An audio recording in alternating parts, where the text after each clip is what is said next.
जय हिंद स्टूडेंट्स। अब हम अपने अगले टॉपिक्स की तरफ आगे बढ़ेंगे। क्लास 10 की बायोलॉजी के लाइफ प्रोसेस पे हम लोग चल रहे थे। तो जैसा कि हमने अभी तक देखा कि हमने लाइफ प्रोसेस को पढ़ा, हमने न्यूट्रिशन को पढ़ा, हमने फोटोसिंथेसिस को पढ़ा और हमने क्रॉस सेक्शन एरिया ऑफ कर सकते हैं कि क्रॉस सेक्शन हमने लीफ का पढ़ा। उसमें हमने मिसोफिल्स को देखा, उसमें हमने पैरेंकाइमा को देखा, हमने क्लोरोप्लास्ट को देखा। वहाँ पे हमने एक चीज़ देखा था, गार्ड सेल और स्टोमेटा। आज हमारी टॉपिक भी यही होगा, स्टोमेटा। क्योंकि एक प्लांट्स के अंदर जो ट्रांसपोर्टेशन होती है, चाहे तो वो गैस की ट्रांसपोर्टेशन हो, चाहे खाने का हो, पानी का हो, तो सारी इंपॉर्टेंट होती है। उसमें गैस का भी बहुत ही अपना अहम योगदान है। स्टोमेटा के बिना हम कह सकते हैं कि कहीं ना कहीं पूरी प्लांट्स का प्रोसेस अधूरा सा है। तो आज हम स्टोमेटा के बारे में पढ़ेंगे। और स्टोमेटा है क्या, पहले हम आपको एक जनरल सा एक व्यू दे देते हैं स्टोमेटा के बारे में।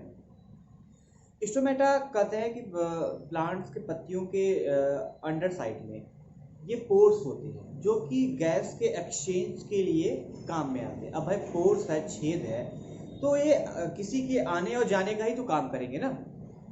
ऑब्वियसली जब कोई भी चीज़ फोटोसिंथेसिस होती है तो उसको पत्तियों के बीच से पास भी होना पड़ता है, फिर स्टेम में आना पड़ता है खाने को। तो ऑब्वियसली कुछ गैसेस भी ऐसी होती हैं जिनको ऊपर से नीचे आने जाने के लिए स्टोमेटा का सहारा लेना पड़ता है। क्योंकि स्टोमेटा जो है एक पोर्स है, लेकिन एक ऐसा पोर है जो कि एपिडर्मिस के लोअर साइड में पाया जाता है। आपको लोअर एपिडर्मिस में पाया जाता है। आपको उस दिन फिगर में हमने दिखाया भी था। या हम बोल सकते हैं कि under side of the leaf, leaf के निचले हिस्से में ये पाया जाता है। लीफ का निचला हिस्सा आपने उस दिन देखा ही था, क्योंकि वो लोअर एपिडर्मिस में ही है। तो ये स्टोमेटा, जैसा कि हमने जान के छिद्र होता है और इसमें से गैसेस को एक्सचेंज के लिए लीव्स इसका इस्तेमाल करती हैं। अब सवाल हमारे सामने ये आता है कि स्टोमेटा वर्क कैसे करता है। क्या सारे दिन ये खुला रहता है? अगर सारे दिन खुला होगा तो कई दिमाग में सवाल बन जाएंगे कि ट्रांसपिरेशन बहुत तेजी से हो जाएगा, फिर तो सारे पानी निकल जाएगा, गैसेस का एक्सचेंज, गैसेस का निकलना भी बहुत तेजी से हो जाएगा। तो प्लांट्स के लीफ के अंदर कोई भी चीज़ स्टोर होना बंद हो जाएगी, फिर वो तुरंत निकल जाएगी ना। तो स्टोमेटा आपका जो है पूरे समय के लिए ओपन नहीं होता। अब सवाल ये उठता है कि क्या कोई है गेटकीपर की जो उसको खोलता रहता है कि भैया आओ, खोल जाना है, आओ बंद। हाँ, वहां पे उसके पास गार्ड है। स्टोमेटा के पास गार्ड होता है जिसको हम लोग बोलते हैं गार्ड सेल्स। जो गार्ड सेल्स परमिट करता है कि अब कोई चीज आएगा या कोई चीज जाएगा। अब हम देखिए इसके बारे में पूरा ओवरव्यू हम तब अच्छे समझ पाएंगे जब हम इसका स्ट्रक्चर पूरा क्रिएट कर देंगे। आइए देखते हैं थोड़ा स्ट्रक्चर के बारे में स्टोमेटा।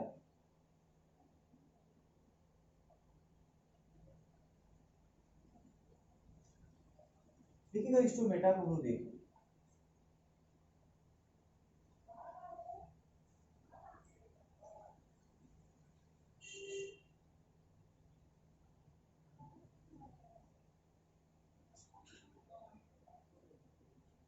कुछ इस प्रकार से होगा। दो पार्ट्स में वो होती हैं। अब ये जो स्टोमेटा आपकी होती है, इसके अंदर ही कई पार्ट्स होते हैं। ये पहला वाला जो पार्ट मैं आपको बता रहा हूँ, ये है वैक्यूल। अब आपने देखा था कि वहां पर जब हमने लोअर एपिडर्मिस की बात किया था तो वहां हमने स्टोमेटा पे गार्ड सेल्स की बात की थी। अब गार्ड सेल्स की भी बात की थी और यहाँ पर हम देखेंगे कि ये एक सेल है तो इसका एक क्या होगा, न्यूक्लियस भी होना चाहिए। अब इसमें न्यूक्लियस भी होती है। चलिए, हमने इसका सेंटर में नहीं होती, अप डाउन में ऊपर नीचे होती है। सेंटर में इसका वैक्यूल होता है। अब न्यूक्लियस भी हमने बना दिया। अब न्यूक्लियस बनाने के बाद अगर हम देखते हैं तो हमारा नंबर आता है क्लोरोप्लास्ट कि अब इस यहाँ पर क्लोरोप्लास्ट कहाँ पे पाया जाता है। तो एकदम यहीं पर क्लोरोप्लास्ट भी आपका पाया जाता है। ये आपका क्लोरोप्लास्ट होगा।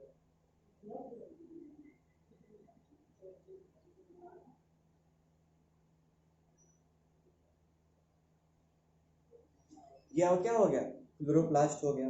अब क्लोरोप्लास्ट हो गया तो एक यहाँ पर एक ये इस प्रकार से हो जाएगा क्योंकि हमको यहाँ पे गार्ड सेल्स को अलग करना है।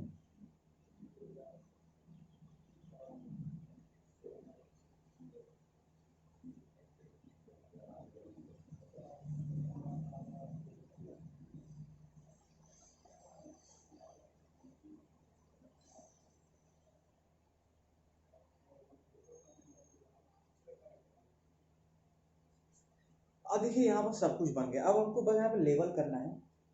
अब ये हम आउटर भाग देख लेते हैं। ऑब्वियसली सेल का वॉल है, सेल वॉल होगा,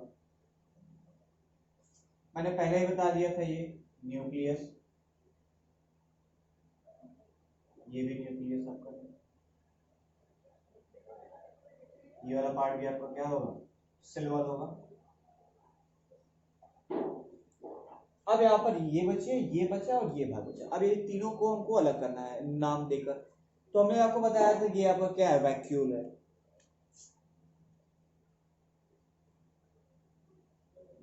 ये आपका क्लोरोप्लास्ट मैंने बोला, और ये पोर्शन आपका क्या है, यही पोर्शन आपका क्या है, गार्ड। ये पोर्शन आपका क्या हो गया, गार्ड सेल्स हो गया। अब यहाँ पर हम देखते हैं कि ये किस प्रकार से ओपन होता है और किस प्रकार से क्लोज होता है। ये गार्ड सेल्स में आपको और कुछ नहीं ध्यान देना है कि ऑब्वियसली अप डाउन, जो अप डाउन क्या बोल सकते हैं हम, ओपन और क्लोज की बात कर लेते हैं। जो ओपन और क्लोज होती है इसका वजह क्या होता है ओपन और क्लोज का। ओपन और क्लोज का जो वजह ये है कि जब इसमें वाटर का इनटेक होता है, गार्ड सेल में वाटर का इनटेक होता है, और जब आप ऐसा बोल सकते हैं ये इसमें पानी जाता है तो ये स्वेल हो जाता है, ये फूल जाती है। और फूलने की वजह से क्या होता है, दोनों के बीच में गैप क्रिएट हो जाता है। जब पानी निकलता है तो फ्रिकल्ड हो जाती है, सूख जाती है, तो दोनों आपस में क्या होती है, पास हो जाती है। कुछ इस प्रकार से देखिए।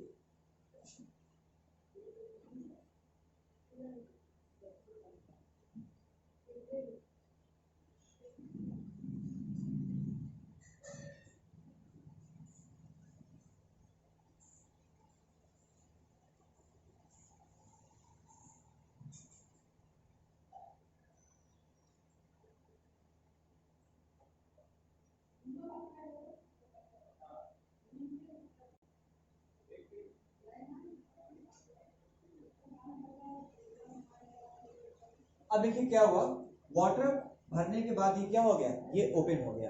पानी जैसे ही इसको मिला ये क्या हो गया, ये ओपन हो गया। और जब ये ओपन हो गया तो आराम से यहाँ से कोई भी चीज आ जा सकती है।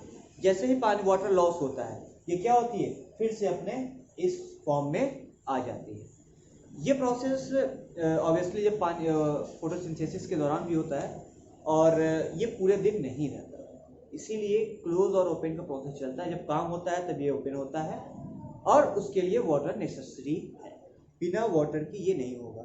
और प्लांट के अंदर काफी फंक्शंस के लिए ये रिस्पॉन्सिबल भी है, या हम बोल सकते हैं गार्ड सेल्स के वर्क के लिए water is responsible for the working of the guard cell in the stomata to open और क्लोज। अब देखिए हमने प्लांट के पोर्शन के बारे में काफ़ी चीज़ जान लिया है। ये अपना खाना कैसे बनाता है हमने सब कुछ देख लिया है, हमने आज इसको भी देख लिया है कि कैसे वर्क करता है। अब हम लोग आगे बढ़ेंगे, थोड़ा ह्यूमंस की तरफ चलेंगे कि हमारे ह्यूमंस के अंदर ये न्यूट्रिशन का मामला क्या होता है, किस प्रकार से हम एनर्जी प्राप्त करते हैं, कितने प्रकार से हम, किस प्रकार तो नहीं बोलते, कितने प्रकार से हम एनर्जी को प्राप्त करते हैं, हमको ये दिख रहा है। क्योंकि दूसरे से भली होती है अपने बारे में पढ़ाई करना। जितना मजा इसमें आता है उसका 10 गुना, क्या उसका 100 गुना मजा आएगा जब आप अपने बारे में पढ़ोगे कि आपके अंदर वो खाना कहाँ जाता है। क्योंकि आप हर चीज को एग्जामिन कर पाओगे। अगर आप तीर को पढ़े तो आप तीर को जान पाओगे, आप टंग को जानते हो, आप हर चीज को जानते हो, क्योंकि वो आपके अंदर इनबिल्ट है। तो हम जब ह्यूमंस को पढ़ेंगे, ह्यूमन के अंदर पढ़ेंगे, जब हम एलिमेंट्री कैनाल्स को पढ़ेंगे, डाइजेस्टिव सिस्टम को पढ़ेंगे, हम रेस्पिरेटरी सिस्टम को पढ़ेंगे, सर्कुलेशन पढ़ेंगे, तब हमको ज़्यादा मजा आने वाला है। क्योंकि हम तब उस चीज़ के बारे में पढ़ते हैं जो हमारे अंदर हो रही होती है, और दूसरे के अंदर होने से अच्छा है जब वो हमारे अंदर हो रही है तो उसके बारे में जानकारी पहले ही। तो हमारा जो अगला टॉपिक होगा वो होगा न्यूट्रिशन इन ह्यूमन बींग्स। मतलब हम अपने अंदर कैसे न्यूट्रिशन का इस्तेमाल करते हो, कैसे टूटती है, कैसे ब्रेकडाउन होती है, कैसे बनता है, कैसे हम लोग उससे एनर्जी यूटिलाइज करते हैं, रेस्पिरेशन हम क्यों करते हैं, उससे क्या हमको फायदा है, कितने प्रकार का रेस्पिरेशन होता है, एरोबिक एनारोबिक, उसमें भी क्या है, क्या बनता है, कैसे, सारी प्रोसेस को हम लोग डिस्कस करेंगे अपने नेक्स्ट वीडियो में। सो अगला वीडियो जो होगा वो आपके लिए बहुत ही इम्पोर्टेंट होगा। सो तब तक के लिए इसको पढ़ते रहिए, आगे बढ़ते रहिए, घर पे ही रहिए। जय हिंद।